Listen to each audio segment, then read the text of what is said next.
नाज़रीन welcome back. कुर्बान साहब इहो ॿुधायो त आदमशुमारी वारो मामिलो जॾहिं सिंध गवर्नमेंट खणी आई, जॾहिं तयारी बि न हुई ऐं ठोस ग्राउंड बि न हुआ, त जीअं मूं फज़ुल्ला साहब खां पुछो त पोइ संजीदा मामला टेकअप ज़ाहिरा नथा थियनि, ॿियो न त भला टाइम सर्फ त CCI में थी वियो न हिन ते?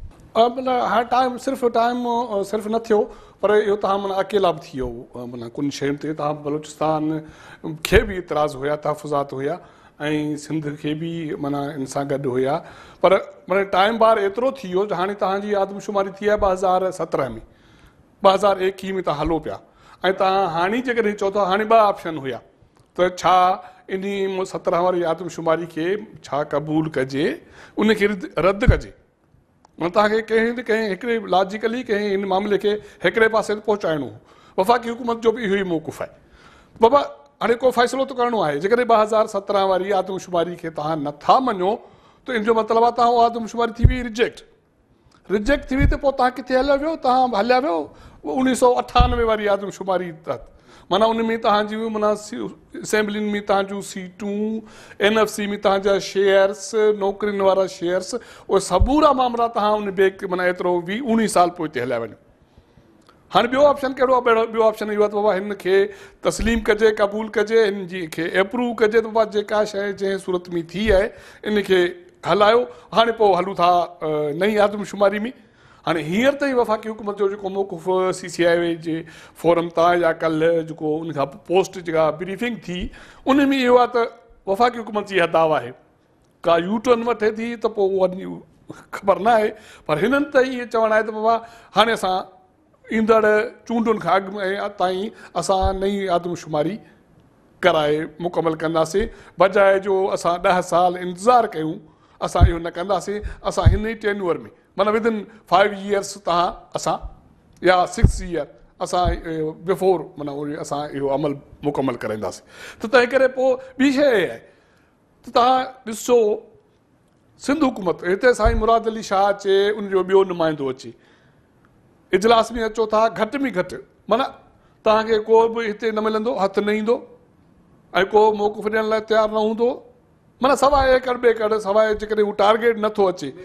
मीडिया ब्रीफिंग तव्हां वेंदे को एयरपोर्ट ते कराची ते या इस्लामाबाद ते तव्हां हिकु आदमी मीडिया खे हथु अची वियो त उहा हीअ थियो असांजी ॻाल्हि कोन मञूं, पोइ असांखे माना सिंध दुश्मनी आहे, इहो जवाज़ कोन्हे इहे शयुनि जो। तव्हांखे लॉजिकली वेही ॻाल्हाइणो पवंदो तव्हांखे मीडिया पर्सन खे या सिंध जो जेके बि धुरियूं आहिनि जेके इन केस खे विढ़ंदियूं आहियूं, इन हवाले सां माना सिंधी मीडिया, सिंधी माण्हू घणा इंटेलेक्चुअल्स, सियासी धुरियूं, सिर्फ़ु पीपल्स पार्टी न, सभिनी धुरियुनि आदमशुमारी जे हवाले सां हिकिड़ो अहम किरदारु अदा कयो। माण्हुनि खे सुजाॻ कयो, ॻोठनि में विया, उहे क़ौम परस्त जमातूं हुजनि, उहे ॿियूं जमातूं हुजनि, त पोइ पाकिस्तान पीपल्स पार्टी पोइ हाणे सोलो फ्लाइट छो पई करे? त उनखे ॿियनि धुरियुनि खे बि इतमाद में वठणु घुरिजे आहे, मीडिया खे बि इतमाद में वठणु घुरिजे आहे। जीअं कुरैशी साहब ॻाल्हि करे थो त बाबा ॻाल्हि सम्झायो त सही न, कंहिंजे दिमाग़ में विहारियो त सही न। बाक़ी तव्हां चओ था तव्हांजो माण्हू, तव्हां चवनि था त जेको धारियो आहे उनखे शनाख़ती कार्ड बि ॾींदासीं, उनखे वोट जो हक़ बि ॾींदासीं, उनखे तव्हां आदमशुमारी में काइंट कयो, उन जो भली जेकॾहिं एज़ अ सिंधी माण्हुनि खे जेके धरती वारिस आहिनि उन्हनि खे एज़ अ आबादी नुक़सानु पवे थो त उहा पाकिस्तान पीपल्स पार्टी खे परवाह न आहे। त इहा मुंहिंजे ख़्याल में त वधीक ख़तरनाक अमल आहे। ठीकु आहे। फज़ुल्ला साहब इहो ॿुधायो त तव्हां आदमशुमारी खे क्लोज़ली ॾिठो पियो आहे, तव्हां चओ त कमेटी बि हुयो, तव्हां ब्रीफिंग्स ॾिठियूं आहिनि, हाणे हीअ चवनि था नई आदमशुमारी जे हवाले सां जेको फ्रेमवर्क आहे उहो 8 हफ़्तनि में मुकमल थी वेंदो। हाणे छा 2023 ताईं आदमशुमारी तव्हां छा था सम्झो त पॉसिबल आहे, थी वेंदी, या जीअं इन खां अॻु हर्डिल्स ईंदियूं रहियूं आहिनि, इन क़िस्म जो को इम्कान आहे? मुश्किलात ईंदियूं, छाकाणि जो हिकिड़ो महीनो अॻु में हिननि इहा तयारी शुरू कई जो अॻी CCI में हिननि इन प्रिंसिपल एग्री कयो त असां आदमशुमारी जल्दी कराईंदासीं, माना 10 साल अॻु में कराईंदासीं। औरंगज़ेब ख़ान जेको आहे डिप्टी चेयरमैन प्लानिंग कमीशन, उन हिकिड़ी कमेटी ठाही हुई, जंहिं कमेटीअ खे गौर कयो त भई कहिड़ी टेक्नोलॉजी इस्तेमालु कजे जो जल्दी थी सघे, ऐं पोइ कुझु अञा त हीअ टेक्नोलॉजी सिलेक्शन कोन कई आहे। प्रिंसिपलनि फ़ैसिलो कयो आहे त आईंदा 6 महीननि अंदरि हिकिड़ो फ्रेमवर्क तयारु कंदा। बेसिकली छा आहे जो 6 महीना इन करे वरिता अथव जो हिन वक़्तु बजट में का बि गुंजाइश कोन्हे त नेक्स्ट ईयर बजट में हिन लाइ पैसा रखंदा। एस्टिमेट जेके हिननि ॾिनियूं पहिरियों एस्टिमेट कल्ह ते ॾिनो 23 अरब रुपया, हालांकि जेका रास्ट सेंसस थी उन ते 28 अरब ख़र्च थिया, जंहिंमें 8 या 10 अरब फौज खे ॾिना विया हुआ। हिन 23 अरब में फौज जो हिसो कोन्हे। जेकर फौज ने डिप्लॉय कई त पोइ हिन जी कास्ट वञी बीहंदी घटि में घटि 35 अरब रुपया, जेका नई सेंसस थींदी। 35 अरब रुपया प्रोवाइड करणु गवर्नमेंट वटि पॉसिबिलिटी आहे या न आहे, इहो वॾो हिकिड़ो इशू आहे। नंबर ॿियो टेक्नोलॉजी इशू। नंबर टियों त एतिरो जल्द सेंसस करण लाइ जेके इंटरनेशनल बॉडीज़ आहिनि उहे तयारु आहिनि, उहे हिनखे एक्सेप्ट कंदियूं या न कंदियूं, उहा एक्सेप्टेंस बि खपे। ऐं हिन खां पोइ कहिड़ी गारंटी आहे त उहा सेंसस तव्हां क़बूल कंदव? छाकाणि जो 1983 खां पोइ 5 दफ़ा सेंसस थी चुकियूं आहिनि, 5 दफ़ा, जंहिंमें रुगो 2 सेंसस हाणे पब्लिश थियूं आहिनि, बाक़ी 3 सेंसस जो रिकॉर्ड ई कोन्हे। 3 सेंसस खे इनिशियल स्टेज ते रिजेक्ट कयो वियो, छाकाणि जो चओ त फौज कोन्हे। हाणे ॿिन्ही सेंसस जंहिंमें फौज शरीक हुई उन में हिकिड़ी त क़बूल थी वई जेका 1997 में थी, ऐं हीअ जेका आहे त क़बूल कोन थी, हालांकि फौज हिन में शरीक हुई। हाणे जेकर फौज वारी बि सेंसस तव्हां क़बूल कोन था कयो, कंट्रावर्सी था कयो, पोइ कहिड़ा फ़रिश्ता लही ईंदा जेका सेंसस कराईंदा? इन करे इहा हिकिड़े कॉन्फिडेंस बिल्डिंग जी ॻाल्हि आहे, या हिकिड़ी टेक्निकल ॻाल्हि आहे। हिन में सभिनी धुरनि खे वेही सीरियसली सोचणु घुरिजे त कहिड़ी सेंसस करायूं त सभिनी खे क़ाबिल क़बूल हुजे।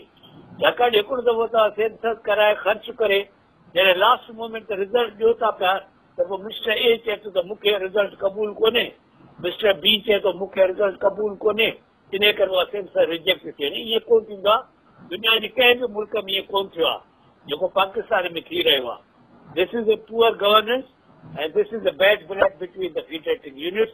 इन जे करे पहिरियों असांखे इहो तयन करणु घुरिजे त तव्हां कहिड़े क़िस्म जी सेंसस चाहियो था जेका सभिनी जे क़ाबिल क़बूल हुजे before U inter into the exercise itself.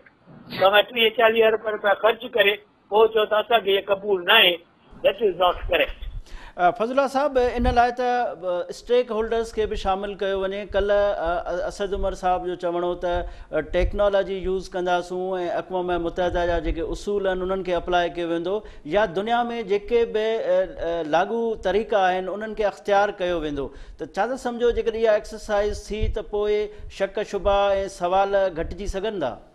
उन सां गॾु सूबनि खे बि विहारनि, असां हीअ टेक्नोलॉजी कयूं था, हीअ प्रोसीजर थींदो, हीअं माण्हू हीअं घर जी काउंटिंग हीअं थींदी, उहो सभु ॻाल्हियूं रुगो एग्रीमेंट वठनि सूबनि खां। स्टेक होल्डर माना त रुगो फेडरल गवर्नमेंट त कोन्हे न स्टेक होल्डर, त सूबनि सां विहारे टेक्नोलॉजी प्रोसीजर्स ऐं जेके जंहिं नमूने छाकाणि हिन खां अॻु में थींदी जोग्राफिकल सेंसस जंहिंमें ब्लॉक्स डेवलप कया वेंदा, तंहिंखां पोइ थींदी उहे जोग्राफिकल ब्लॉक चइबा। पहिरीं सेंसस पहिरियों उन्हनि खे उन ते जेका इतफ़ाक़ कई, छाकाणि जो पोइ वरी कंहिं स्टेज ते MTM चयो त ब्लॉक ग़लति ठहिया आहिनि, 97 वारा ब्लॉक सही आहे, 2017 वारा ब्लॉक ग़लति आहिनि। माना त पहिरियों जॾहिं जोग्राफिकल थिए थी, पहिरियों जोग्राफिकल एक्सरसाइज थींदी 6-7 महीना, उहे हिनखे सूबनि खां हिन ते एग्रीमेंट वठे, पोइ थींदी हाउस काउंटिंग। मां ॾिठो हूंदो अॻे हाउस काउंटिंग ते बि एतिराज़ थियो, 92 वारी सेंसस बि रद्द थी, हिन खां पोइ 96 में बि हाउसिंग सेंसस जेका थी तंहिंमें घर तमामु घणा काउंट थी विया त उहा रिजेक्ट करी पई। हाउसिंग सेंसस जो बि प्रोसेस खे ॾिसणो पवंदो ऐं पोइ थींदी हेड काउंट। हे ॿ जेके प्रोसेस ॾिसी करे क्लियर करे then they go for head count. Head count जो ॿियो फ़ैसिलो थिए त फ़ौज गॾु हूंदी या माण्हू गॾु वेंदा, माण्हू घरनि ते वेंदा, प्रोफार्मा भरबो, या एंड्रॉइड थींदी, माना रुगो कंप्यूटर ते वठी करे डेटा पास ऑन कंदा ऐं लिखत में डेटा न रखंदा। छाकाणि हाणे टेक्नोलॉजी एॾी वधी वई आहे जो ज़रूरी न आहे त तव्हां प्रोफार्मा भरियो, तव्हां रुगो क्वेश्चन पुछंदा वेंदव, जवाबु ईंदो वेंदो, तव्हां कंप्यूटर में फीड कंदा वेंदव ऐं हिकु हिकु जेको एन्यूमरेटर खे हिकु हिकु मशीन हूंदी उहा जेका आहे डेटा पास कंदी वेंदी। हाणे सवालात इन लाइ तव्हांखे कॉम्पिटेंस खपे, पैसा खपनि, माण्हुनि जी खपे, माण्हुनि जी ट्रेनिंग खपे, इहो सभु कुझु इन शॉर्ट डिस्टेंस थी सघंदो या न थी सघंदो, इहो डिपेंड करे थो त केतिरे क़दुरु आहे, पर मुंहिंजे ज़ाती ख़्याल मुताबिक़ इहो एतिरो जल्द थी कोन सघंदो। ठीकु आहे फज़लुल्लाह कुरैशी साहब, तव्हांजी वॾी महिरबानी, तव्हां असांखे जॉइन कयो। नाज़रीन, हिते वठूं था मुख़्तसिर ब्रेक बाद हाज़िर थींदासीं।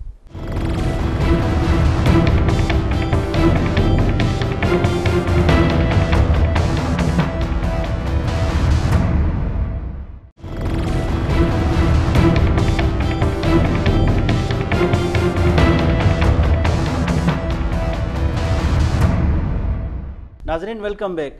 नाज़रीन हिन वक़्तु असांखे टेलीफोन लाइन ते जॉइन कयो आहे शेख अनीस साहब जेको पाकिस्तान तहरीक इंसाफ जो अॻुवाण आहे। अस्सलाम वालेकुम शेख साहब। वालेकुम अस्सलाम। शेख साहब ये बताएं कि कल 2017 की जो आदमशुमारी थी उनको जारी करने का ऐलान किया गया है, आप क्या समझते हैं इस इनिशिएटिव को, क्योंकि बहुत देर हो गई, 4 साल लग गए इस आदमशुमारी को जारी करते हुए, आप इसको किस नज़र से देखते हैं? बिस्मिल्लाहिर्रहमानिर्रहीम। सबसे पहले देखें कि जबकि ये सूबाई खुद मुख्तारी आई है उसके अंदर से फेडरल पूरी तरह अपने फैसले नहीं करती, वो ज़ाहिर सूबों के जो मामला होते हैं वो सूबे उसको देते हैं। लेकिन मैं ये समझता हूँ कि चूंकि मर्दमशुमारी पाकिस्तान के हर शहरी का हक है कि उसको प्रॉपर तरीके से काउंट किया जाए ताकि वो इलेक्शन के अंदर अपना हक राय दही इस्तेमाल करे और अपनी मर्जी के नुमाइंदों को लेकर आए। लेकिन बदकिस्मती के साथ खासतौर पर सिंध के जो सीएम है इनको ये चीज सूट नहीं करती थी, इन्होंने बहुत अच्छा इस चीज के अंदर रुकावटदारी रखी। अभी भी कल भी आप देखें जब ये ऐलान किया गया है उसके अंदर भी अगर सब सूबे इस बात पे पूरे जो स्टेक होल्डर थे सब एक बात पे एग्री थे कि मर्दमशुमारी नहीं होनी चाहिए और हम इंशाल्लाह 2023 तक इसको नई मर्दमशुमारी को लेकर आएंगे। उससे असल में ये होता है, देखें एमक्यूएम का जो हमारी इत्तेहादी है उसका भी शुरू से आपके सामने यही मौक़िफ़ रहा है।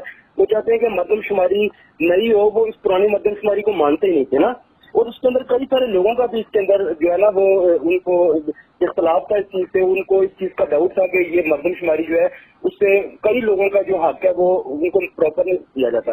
मेरे ख्याल से मर्दमशुमारी होने से कम अज कम जो इस टाइम तनकीद हुई है, जो लोगों को मुसीबत का सामना करना पड़ा है, आप देखिए हर शहरी का हक है कि वो अब इनको क्यों नहीं ये चीज सूट करती। इन्होंने प्रॉपर अपनी इसी तरह एक काउंट बनाया होता है, इनको असल में इलेक्शन जीतने के टैक्टिक्स आते हैं कि किस तरीके के साथ हम अपने वो ब्लॉक्स को रखें, उस हिसाब से लोगों को निकालें, उस हिसाब से हम लोग वोट डालें। तो अभी ये बहुत अच्छा कल असद उमर साहब ने भी ऐलान किया, ये बहुत अच्छा हो गया हमारे आने वाले वक्त के लिए कि मर्दमशुमारी कम से कम लोगों को ये एहसास होगा मर्दमशुमारी से कि हम एक सेफ हैं, हम भी इस मुल्क के इस अपने किसी भी शहर के शहरी हैं, तो उससे उनको कम से कम इस चीज का एहसास होगा कि हमारी भी अहमियत है। आप देखें जिन लोगों को प्रॉपर काउंट नहीं किया गया वो भी तो हमारे शहरी हैं, वो भी तो हमारे लोग हैं, ये उनका हक बनता है मेरे ख्याल से, जो मैं समझता हूँ कि ये बहुत अच्छा फैसला किया। ठीक है, स्टूडियो में हमारे साथ कुर्बान बलोच साहब हैं, उनसे पूछते हैं। कुर्बान साहब इहो ॿुधायो त असद उमर साहब जो इहो चवणो हो त जेकॾहिं असां आदमशुमारी ते सवाल ऐं शक शुबा पैदा कंदासूं त पोइ इहो मुल्क खे अल्टीमेटली नुक़सानु आहे।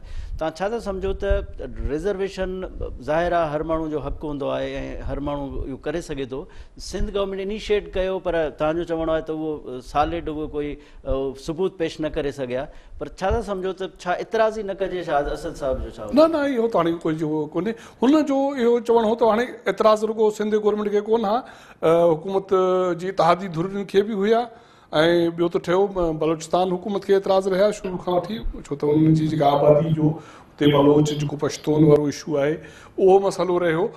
एतिराज़ त उथारे सघिजनि था, पर हाणे इहा त कैपेबिलिटी जी ॻाल्हि आहे न, जेका एतिराज़ी धुर आहे तव्हां उनजे इन ते एतिराज़ कयो त हू एतिराज़ उन छो उथारिया, इन सां शक शुबा थींदा, ऐं एतिराज़ उथारण त सुठी ॻाल्हि आहे। जेकॾहिं उन में का कमज़ोरी आहे, ख़ामी आहे त तव्हां उनखे सेटिस्फाई कयो।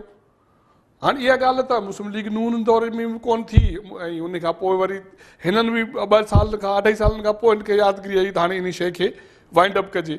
न त इहा शइ त माना जेकॾहिं 5% जेको ब्लॉक्स वारो थियो हो, माना आदमशुमारी वारो, उहो कराए वठिजे हा, उन ई वक़्त में त कोई मामिलो हल थी वञे हा, या मौजूदा PTI जी हुकूमत आई उहा शुरू में इहा शइ कराए वठे हा। त हाणे इतराज़नि खे तव्हां माण्हुनि खे वेही ॻाल्हाए सेटिस्फाई कंदो त इतराज़ ख़तमु थींदा। बाक़ी हाणे इहो चवण त इतराज़ थियण सां पोइ शक शुबा थींदा त पोइ मुल्क लाइ सुठो कोन्हे, पोइ ईअं त पोइ केरु कंहिंजे लाइ बि न ॻाल्हाए, पोइ जेका बि हुकूमत अचे हुकूमत जीअं वञे तीअं करे। हाणे पोइ त न ॻाल्हाइण इहो ऐं उन खे कोई इन रुख में वठण त उन सां नुक़सानु थींदो मुल्क खे, त इहो त कोई पॉजिटिव सोच कोन्हे। ठीक है, शेख साहब ये बताएं कि CM सिंध के जो इतराज़ थे, आप क्या समझते हैं कि वो इतराज़ खालिसतन सियासी थे या ज़ाहिर है वो समझते थे उनकी कुछ रिजर्वेशन थी, उन्होंने वो CCI में रखी? सबसे पहले ये मैं बताना चाहता हूँ, देखिए ये बड़े अफसोस और दुख की बात है کہ ہم لوگ جو نیشنل کنسنسس کے معاملات ہوتے ہیں, جو ان کے ایشو ہوتے ہیں, اس کے اوپر بھی ہم لوگ سیاست کرتے ہیں, اس کے اوپر بھی ہم اختلاف کرتے ہیں. آپ مجھے صرف یہ بتائیں کہ جو ہمارے ملک کی مفاد کی چیزیں ہیں اس کے اندر تو ہمیں کم از کم ایک پلیٹ فارم پہ آنا چاہیے. ہر چیز میں سیاست ڈھونڈنا اس ملک کو تباہی کی طرف لے کر جائے گا. آپ مجھے بتائیں, ایک گھر کے کئی افراد ہوتے ہیں, سب کا جو ہے نا موقف علیحدہ ہوتا ہے, لیکن ان سب کا کم از کم ایک موقف یہ ہوتا ہے کہ ہمیں اس گھر کی اصلاح کرنی ہے, اس گھر کی بہتری کے لیے کام کرنا ہے. جب ہر بندہ اچھے کام کے اوپر بھی تنقید کرنا چاہے گا, اچھے کام کے اندر بھی وہ جس کو پنجابی میں لچ ڈالنا کہتے ہیں, جب وہ لچ ڈالے گا تو اس کا انجام ہماری قوم کو, ہمارے افراد کو, ہمارے شہریوں کو نقصان کی صورت میں برداشت کرنا پڑے گا. میں اپنے تمام سی ایم جو ہے مختلف ہمارے صوبوں کے, ان سے بھی, اور جو ہمارے نظریے کے مخالف لوگ ہیں, جو ہمارے سیاسی مخالف لوگ ہیں, میں ان کے ساتھ یہ ریکویسٹ کرتا ہوں کہ خدا کا کم از کم ایک معاملے پر جو نیشنل کنسنسس کا معاملہ ہوتا ہے, جو ملکی مفاد کا معاملہ ہوتا ہے, کم از کم اس کے اوپر تو ایک پیج پہ آ جائے کریں. اس کے اندر آپ اپنے پوائنٹس دے سکتے ہیں, آپ اپنی ریزرویشن بتا سکتے ہیں, لیکن آپ اس کی اصلاح کے لیے اپنی ریزرویشن بتائیں. آپ ہمیں کم از کم یہ بتائیں ایسا نہیں, ایسا ہونا چاہیے تو ہمارے لوگوں کا فائدہ ہے. لیکن تنقید پر تنقید ہمیشہ آپ کو ناکامی کی طرف, اور جو اس کی ناکامی کی طرف, اور اس کی جو آپ اس کو کہہ سکتے ہیں کہ ہمارے ملک کے, ہمارے لوگوں کے اگینسٹ اس کو لے کر جاتی ہے. ہمیں کم از کم اس چیز سے باز آنا چاہیے. ہمیں ملکی مفاد سے جو اچھے فیصلے ہوتے ہیں ان کے اوپر ہمیں نشانہ بشانہ کھڑا ہو کے معاملات کو ٹھیک کرنے کی ضرورت ہے. شیخ صاحب یہ بتائیں کہ ظاہر مردم شماری 23 کا بھی اعلان کیا گیا ہے, تو ظاہر مردم شماری مشکل مرحلہ ہوتا ہے, سارے اسٹیک ہولڈرز کو انوالو کرنا پڑتا ہے, اور شک شبہات ہوتے ہیں ان کو دور کرنا پڑتا ہے. ظاہر 4 صوبے ہیں ان کو مطمئن کرنا ہوتا ہے. کو 23 کا جو اعلان کیا گیا ہے, تو پی ٹی آئی گورنمنٹ اس کے متمل ہے کہ 23 تک یہ مردم شماری جو نیکسٹ ہے وہ ہو جائے گی؟ انشاءاللہ سر ہم پوری کوشش کریں گے. اگر ہم اب سے 2-3 ماہ تک اس عمل کو شروع کرتے ہیں تو ہمیں پوری امید ہے کہ 2023 کے الیکشن سے قبل ہم نئی مردم شماری کی رپورٹ دے چکے ہیں, اس کے مطابق حلقہ بندیاں کر کے ہم الیکشن کروائیں, تاکہ ہر شہری کو اس کو اپنا ہاتھ رائے استعمال کرنے کا آسانی ہو, اور وہ ہمارے پاکستان کے فیوچر کے فیصلوں کے اندر ایک ایز اے شہری, ایک ایز اے مین وہ اچھا فیصلہ کرنے کے لیے وہ اپنا ہاتھ استعمال کرے. قربان صاحب یہ بتایا تھا یہ بھی چاہے وہ اسد عمر صاحب جو تا جیکا نیکسٹ آدم شماری ہے وہ ظاہرہ جو شماریات بیرو ہے وہ اکیلے سر نتھو کرے, ان میں بین ادارن جی انوالومنٹ ہوندی. چھا تا سمجھو تا بین ادارہ جے انوالو کندا وہ ان سا کا بہتری اندی, یا وفاق پنجی فیوریٹزم تحت یہ ان قسم کی گال کرے؟ ادارہ تو ظاہرہ انوالو تھیندا رہیا آہن, ان کا سوائے پاسبل کونے. مانا मां तो चवां थो त 2-3 शयूं हींअर खां जेकॾहिं बजाए जो माज़ी खे ॾंड ॾेई वीहिजे, हाणे 2 शयूं हुयूं न, त वफ़ाक़ी हुकूमत बि इहो सम्झे पई ऐं आम माण्हू सम्झे पियो, या त उनखे जेका 17 वारी आदमशुमारी या त उनखे क़बूल करणो या रद्द करणो.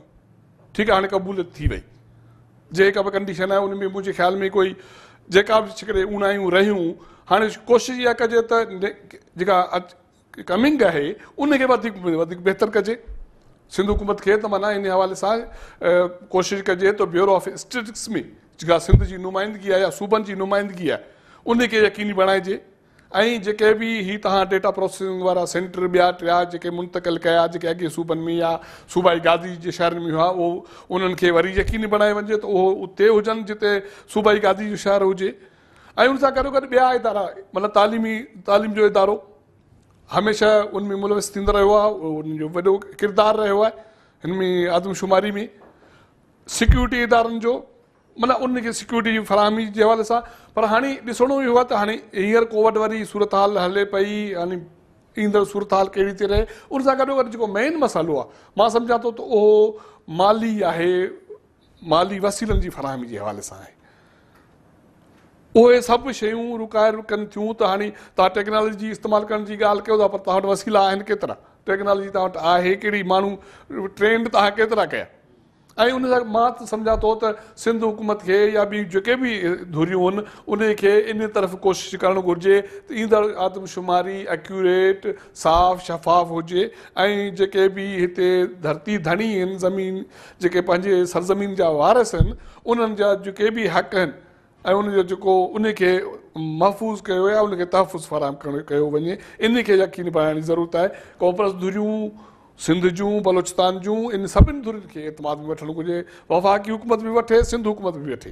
त जीअं ही जेको ईंदड़ मरहलो आहे 17-18 महीना, मुंहिंजे ख़्याल में को 18 महीना खनि लॻी वेंदा सॼे प्रोसेस में।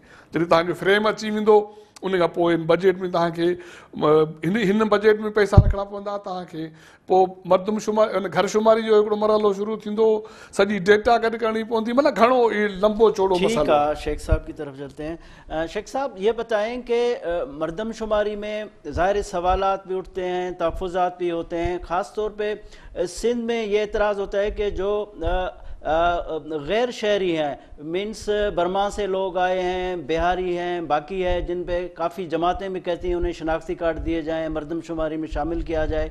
ख़ास तौर पे MQM का जोर रहा है, तो MQM PTI का ज़ाहिर अलाई भी है। तो आइंदा जो मर्दमशुमारी है उसमें सिंध के जो रिजर्वेशन है उसको मलूज़ खातिर रखा जाएगा, या अलाई होने के नाते उनको फेवरेटिज्म का आप वो करेंगे?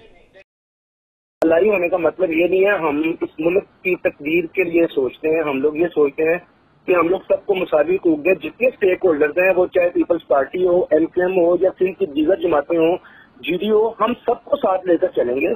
सबके हम कोशिश करेंगे कि ऐसी कमेटी बनाई जाए गैर जानबदार, जिसमें से सब जमातों के नुमाइंदे हों, और उनको साथ लेकर, उनको एतमाद में लेकर हम ऐसा फैसला करेंगे जो हमारी कौम के लिए और खास तौर पर सिंध के शहरियों के लिए, सबके लिए बेहतर हो। हम सबको साथ लेकर चलेंगे, हम कोई फेवरेटिज्म का शिकार नहीं होंगे। हम चाहते हैं कि सिंध के जो अवाम है उनको उनके हकूक प्रॉपर तरीके से मिले। हम कोई भी ऐसी गलती नहीं करेंगे जो माजी में होती रही है, जिससे फेवरेटिज्म हो या इसका नुकसान हमारे शहरियों को। हम कतन ऐसा कोई काम नहीं करेंगे, हम सबको प्रॉपर साथ लेकर इंशाल्लाह ताला चलें। ठीक है शेख अनीस साहब, आपका बहुत शुक्रिया, आपने टेलीफोन पे ज्वाइन किया और अपना इनपुट दिया। कुर्बान साहब तव्हांजी वॾी महिरबानी, तव्हां टाइम ॾिनो। नाज़रीन, ही शो तव्हां ॾिठो, ईंदड़ राजधानी टाइम में कंहिं नए मौज़ू सां गॾु हाज़िर थींदासूं। पंहिंजे मेज़बान गौहर गांगरो खे इजाज़त ॾींदा। अल्लाह हाफ़िज़।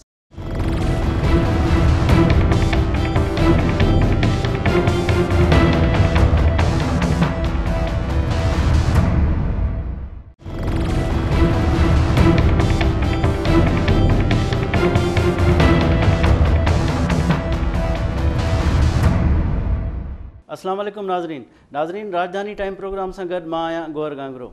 नाज़रीन, 2017 जी जेका आदमशुमारी आहे उनखे पब्लिक करण जे हवाले सां हुकुमनामो जारी कयो वियो आहे। CCI जे इजलास में फाइनली आदमशुमारी खे पब्लिक करण लाइ चयो वियो आहे। जॾहिं त सिंध हुकूमत पारां मुखालफ़त कई वई त पब्लिक न कई वञे, पर हीअ जेका आदमशुमारी आहे इन ते सिंध हुकूमत खे तहफ़्फ़ुज़ात आहिनि, जंहिं सबबु नए सिर आदमशुमारी कराई वञे। इन ते CCI में तमामु घणियूं वेहकूं थियूं, कमेटी बि क़ाइमु कई वई ऐं कमेटी जी बि इहा सिफ़ारिश कई वई त नए सिर जेका आदमशुमारी आहे इहा करणु ॾाढो ॾुखियो आहे, जंहिं सबबु जेके 2017 जी आदमशुमारी आहे इन खे जारी कयो वञे। जॾहिं त हाणे ॾिसिजे त इहा नए सिर जेका आदमशुमारी आहे इन खां पोइ उन्हनि ते कहिड़ा असर पवनि था। ऐं हिकु ॿी जेका डेवलपमेंट आहे उहा इहा बि न सिर्फ़ु 2017 जी आदमशुमारी खे पब्लिक करण लाइ चयो वियो आहे, पर 2023 ताईं नई आदमशुमारी कराइण जे हवाले सां पिणु चयो वियो आहे। इन ते अॼु असां ॻाल्हाईंदासूं। इन वक़्तु स्टूडियो में असांखे जॉइन कयो आहे कुर्बान बलोच साहब, जेको सीनियर तजिया निगार आहे। जॾहिं त टेलीफोन लाइन ते असांखे जॉइन कयो आहे फज़लुल्लाह कुरैशी साहब, जेको अॻूणो वफ़ाक़ी सेक्रेटरी आहे रिथा बंदी जो। फज़लुल्लाह कुरैशी साहब खां शुरूआत कंदासूं। अस्सलाम वालेकुम फज़लुल्लाह साहब। वालेकुम सलाम। फज़ला साहब, इहो ॿुधायो त सिंध हुकूमत जे मुखालफ़त जे बावजूदि ही जेका मौजूदा आदमशुमारी आहे उनखे जारी करण जो ऐलान कयो वियो आहे। तव्हां छा था सम्झो त सिंध जी जेको मुतालबो हुयो उनखे वरनायो वञे हा, या जेको हुकूमत जो फ़ैसिलो आहे ऐं CCI जो फ़ैसिलो आहे इहो अणटर हुयो? सिंध हुकूमत जो मुतालबो जेको सो ग़लति हुयो, छाकाणि सिंध हुकूमत जे मुतालबे के बि अहिड़ो आर्गूमेंट्स कोन ॾिना त सेंसस छो रिजेक्ट कई वञे, सवाइ इन जे ते कराचाइट्स जो ऐं MQM वारनि जो पॉलिटिकल प्रेशर हो न पिया तस्लीम करणु चाहिनि, छाकाणि जो अॻे हो पब्लिकली क्लेम करे वेठा त कराची आबादी 4 करोड़ आहे, कराची आबादी 3 करोड़ आहे। जॾहिं उहा आबादी न निकिती त हुननि खे ॾाढी तकलीफ़ थी ऐं हुननि इहो अजाइब एजिटेशन शुरू कयो। इन एजिटेशन जो को बि बैकग्राउंड कोन्हे, को बि बेस कोन्हे। मां अॻे बि चई चुको आहियां त जॾहिं सेंसस थिए पई त सिंध गवर्नमेंट होली सोली इन्वॉल्व हुई। उन्हनि जा जेके असिस्टेंट कमिश्नर 90 असिस्टेंट कमिश्नर ऐं डिप्टी कमिश्नर सभु उन में इन्वॉल्व आहे, सभिनी खे रिक्रूटमेंट हुया। सॼी जेका निगरानी कई सिंध गवर्नमेंट ऐं सिंध गवर्नमेंट जे अहलकारनि कई। सिंध पुलिस रेंजर्स उन्हनि सां गॾु हुई, फौज उन्हनि सां गॾु हुई। इन खां पोइ जॾहिं सेंसस थी वई त 6 महीननि ताईं कंहिं बि को एतिराज़ कोन वारियो त बाबा मुंहिंजो घर काउंट कोन थियो आहे या हिन मोहल्ले में सेंसस वारा न आया आहिनि। उन वक़्तु किथे आहे? पोइ जॾहिं एजिटेशन शुरू थियो, छाकाणि जॾहिं प्रिलिमिनरी रिज़ल्ट्स आया त MQM खे उन्हनि ॻाल्हि जी तकलीफ़ थी आहे, हुननि इहा एजिटेशन उन्हनि शुरू कई। सिंध गवर्नमेंट त उन खां पोइ उनखे आणियो ऐं इन जे करे उन शुरू कोई वठी उन स्टैंड जो हुयुसि त इहा जेका सेंसस आहे सा सही थी आहे। इन्हनि सेंसस जा कंहिं बि अहिड़ा इंडिकेटर्स कोन्हनि जेके इंडिकेट कनि त ग़लति थी आहे। रीज़न इहो आहे त जेके ट्रेंड्स हूंदियूं सेंसस जूं, मिसाल तौर पंजाब जी आबादी हर सेंसस में घटिजी आहे, त हाणे बि पंजाब जी आबादी 2 सैकड़ो घटिजी वई। सिंध जी आबादी थोरी वधी वई पंहिंजे रेशो में। AP ऐं बलूचिस्तान जी थोरी वधीक वधी वई। उन रीज़न इहो त हुते अफ़गान महाजरनि जो फैक्टर जेको आहे सो हुयो, त उन्हनि सभिनी इहा सेंसस क़बूल कई। त बस जेकॾहिं सेंसस में गड़बड़ हुजे आहे त भला ॿिया चरिया छा? उन्हनि सभिनी क़बूल कई। ऐं रुगो सिंध में बि पहिरियों रुगो MQ अच्छा तव्हां सिंध जूं नेशनलिस्ट पार्टीज़ या ॿियो जेके सिंधी ग्रुप्स आहिनि, मूंखे उतो को बि एजिटेशन नज़र कोन आयो। इन करे बुनियादी तौर सिंध गवर्नमेंट जो एतिराज़ जेको सो ग़लति हुयो। इहा जेका सेंसस जेका हिननि पधरी कई आहे त मुंहिंजे ख़्याल में सही फ़ैसिलो आहे।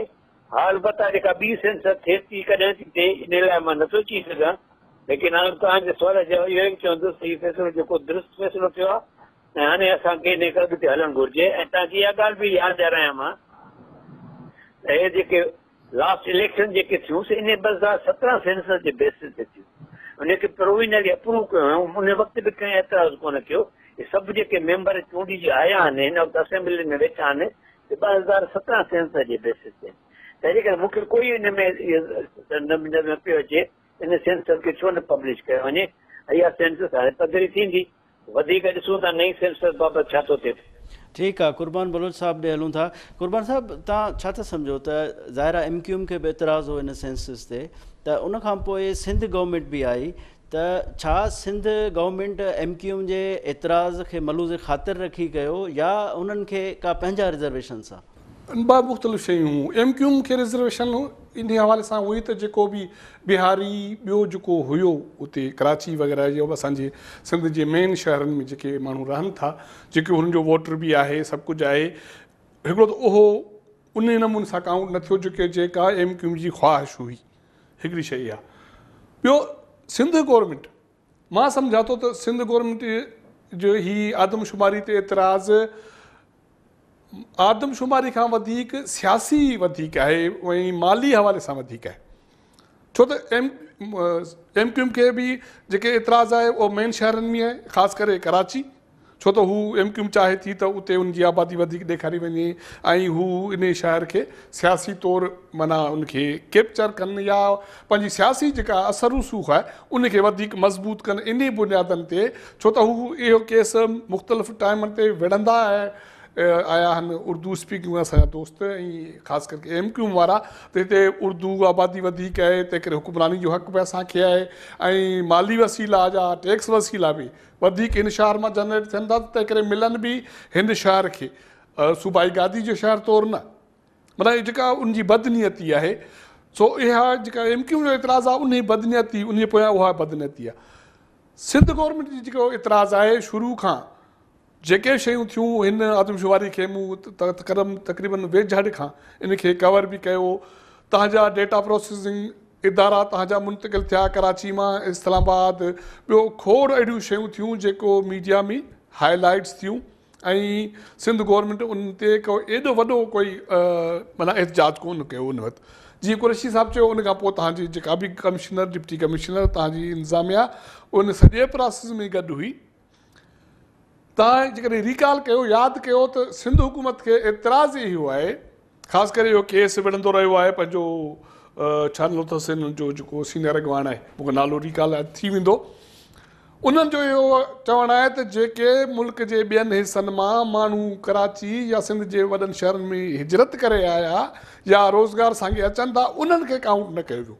इन जो मतिलबु आहे त उन्हनि खे काउंट करे असांजो जेको माली हिसो हूंदो उहो उन में MQ पंहिंजो पाकिस्तान पीपल्स पार्टी वाद चाहे पई। मूंखे हैरानगी आहे, मां कल्ह 3 ॾींहं खां सोचां पियो अॻु में बि त सिंध हुकूमत खे एतिराज़ु छो आहे। छो त हिकु दफ़ो हिकु जाइ हिकिड़े पासे तव्हांजे मेन शहरनि में कराची, ख़ासि करे कराची, उते जेका ॿाहिरि ॿियनि सूबनि जी आबादी आहे उहा वधे पई। तव्हांजी माना सिंधी आबादी अॻे जेका हुई उन खां बहितर त थी आहे, पर उनजे बावजूदु ॿियनि जेके बि जेका धारी आबादी आहे उन जे भेट में उनखे ख़तरो अञा बि लाहक आहे। इहो ई कारण आहे त शेख रशीद जहिड़ो वज़ीर वञी चए थो त पोइ सिंधियुनि जो कराची में शनाख्ती कार्ड जो फ़ैसिलो वज़ीर आज़म कंदो।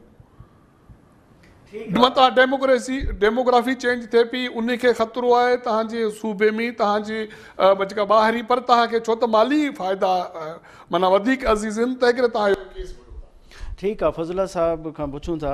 फज़ुल्ला साहिब इहो ॿुधायो, तव्हां छा था सम्झो त सिंध गवर्नमेंट छो त वफ़ाक़ सां ज़ाहिर आहे उनजो इख़्तिलाफ़ आहे, PTI सां सिर्फ़ु इख़्तिलाफ़ जे बुनियाद ते इहो मौक़िफ़ रखियो, या जेको सिंध गवर्नमेंट माइंड अप्लाई कयो उहो छा था सम्झो? त तव्हां चयो त लॉजिकल न आहे, पर छा हिन में पॉलिटिक्स इन्वॉल्व आहे?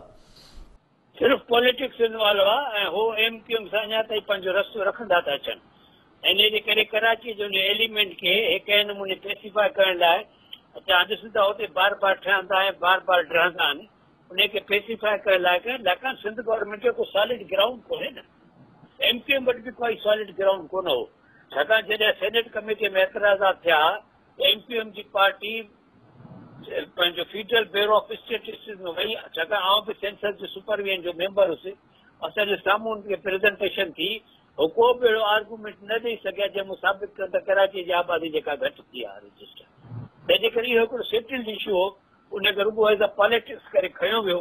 छाकाणि जो MQ ऐं कराची जा जेके ॿिया धुरियूं हुयूं उन्हनि वधीक पे चाहियो, छाकाणि हो हिकिड़ो इहो ई चवणु घुरनि था पिया, बार बार था चवनि था आईंदा चीफ मिनिस्टर सिंध जो कराची में थींदो, उहो तॾहिं थींदो जॾहिं कराची जी आबादी बाक़ी सिंध खां वधंदी। उहा त कोन थी वधे पई। उहा 1/3 बीठी आहे जेका शू कोठी हिस्टोरिकली कराची जी आबादी सिंध जी आबादी जी बाक़ी सिंध जी आबादी अधु हूंदी आहे, अने 1/3 हूंदी आहे। ऐं उहो हिन दफ़े रेशियो साॻियो ई आयो। अहिड़ो को रीज़न कोन हो जेके असां न मञूं। ऐं सिंध गवर्नमेंट जो इहो बिल्कुलु जेको आहे सो ग़लति स्टैंड हुयो, त उनखे घटि में घटि आउं सपोर्ट कोन थो करे सघां, छाकाणि जा के बि जनरल रीज़न्स कोन्हे। It was just politics. Fazullah sahib इहो ॿुधायो त ज़ाहिर आहे जेकॾहिं सॉलिड रीज़न न हा त पोइ CCI जहिड़े वॾे फोरम में जिते सिंध जा एतिराज़ आहे, मुख़्तलिफ़ एटम्स आहिनि, टैक्स जे हवाले सां आहे, पाणी जो मामिलो आहे, ऑयल गैस जे हवाले सां शयूं आहिनि काफ़ी, त इंतिहाई अहम एटम CCI में हूंदे त पोइ जेकॾहिं इहा एक्सरसाइज़ सिंध गवर्नमेंट कई त पोइ छा उहो उन्हनि अहम ऐं संजीदा मामलनि सां नाइंसाफ़ी न थी आहे? ॿियनि मामलनि जी ॻाल्हि तव्हां न कयो न, छाकाणि जो बेसिकली हिकु अॻु में बि अख़बार लिखियो, काफ़ी जामी चांडियो साहिब या ॿियनि लिखियो त सिंध गवर्नमेंट खे पंहिंजो केस ठाहिणु कोन थो अचे पियो। इन में असांजी ब्यूरोक्रेसी वीकनेस आहे, जेका सिंध में एॾी ब्यूरोक्रेसी बची कोन्हे जेका पंहिंजा केस ठाहे सघे। इन जे करे त को पोइ सिंध गवर्नमेंट उहा पॉलिटिकल पुश कोन थी ॾेई सघे पई। बुनियादी तौर छा थींदो आहे, जॾहिं तव्हां नंढे सूबे में का ॻाल्हि थिए थी जंहिंमें सां गैस जो इशू आहे या पेट्रोल जो इशू आहे या त तव्हांखे पहिरियों KP सां ॻाल्हाइणो पवंदो, छाकाणि हुनजो बि हाणे पेट्रोल में वधीक इंट्रस्ट आहे, गैस में इंट्रस्ट आहे, बलूचिस्तान सां ॻाल्हाइणो पवंदो ऐं प्रिपेयर करे पोइ तव्हां CCI में वेंदो त जीअं तव्हांखे CCI में सपोर्ट मिले। अहिड़े क़िस्म जी एक्सरसाइज सिंध गवर्नमेंट कोन थी करे पई, पोइ या त हुन वटि टाइम कोन्हे या हुन में अहलियत कोन्हे। इन करे तव्हांजा केस जे केस कैरी कोन था थी सघनि पिया CCI में। ऐं हिन दफ़े बि इहो तव्हां केस पॉपुलेशन इन करे हारायो, हिन में तव्हांखे ग्राउंड ई कोन हो ऐं ॿिया 2 सूबा ऐं फेडरल गवर्नमेंट तव्हां सां गॾु कोन हुई। बाक़ी जेके ॻाल्हि आहिनि त हर केस जेको आहे पंहिंजे मेरिट ते डिसाइड थींदो आहे ऐं उन लाइ तव्हांखे उन नमूने तयारी करणु घुरिजे, अहिड़े नमूने केस तव्हांखे ठाहिणु घुरिजे। ओवरऑल जेका तव्हां एफिशिएंसी ऐं गवर्नेंस ॾिसो था त तव्हांजा बि पधरो पियो आहे। ॿिए हथों कुझु कोन था परफॉर्म करे सघनि पंहिंजे सूबे में, हिते नेशनल फोरम्स में छा परफॉर्म कंदा। फज़ुल्ला साहिब वक़्फ़े जो टाइम आहे, असां सां गॾु रहिजो। नाज़रीन हिते वठूं था मुख़्तसिर ब्रेक बाद हाज़िर थींदासीं।